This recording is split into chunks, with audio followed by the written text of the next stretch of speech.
моето процедурално обраќање по член 35 став 2, 3 и 4 од деловникот.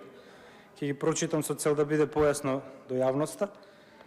Вели, пратеникот има право да бара и да добие известување од генералниот секретар на Собранието за прашање што се од значење за вршење на пратеничката функција.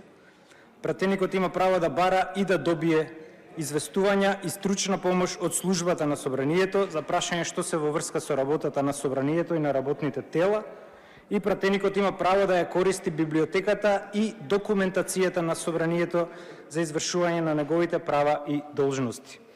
Ова е во врска со член 62, став 1, алинеја 10, каде што вие, председателе, согласно вашите овластувања, вели председателот, ја следи работата на службата и се грижи за унапредување на низината работа. Верувам дека сме сите запознаени тоа што пратеничката група на Левица, Јована Мојсуска, уште во јануари месец, на 16 јануари, има поднесено барање за обезбедување информации до генералната секретарка Марина Димовска, и тоа исплата на патни трошоци по пратеник и кирија по пратеник. На ова барање никогаш не е одговорено до ден денес противно на деловничката одредба. Инаку истите овие одредби се и законски регулирани во член 9, 10 и 40 од Законот за Собранието и во член 32 и 33 од Законот за пратениците.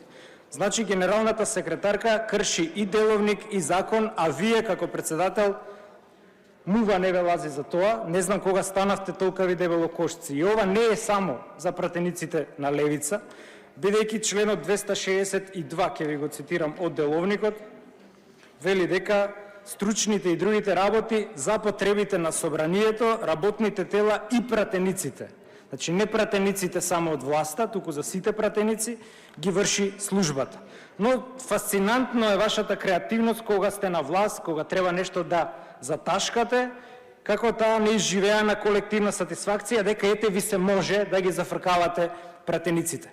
Но ова, јас не ја гледам толку вината во генералниот секретар, колку што ја гледам во вас, председателе, затоа што пратеник е принуден да бара известување за патни трошоци од новинари.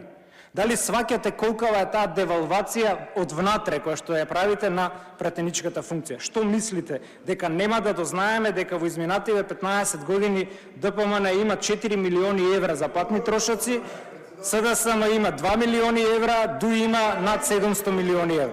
Од тука пратеничката беше приморана да се обрати до Агенција за правото на слободен пристап, кој изема. Од тука барам 1 час пауза, се додека не се одговори. По член 87.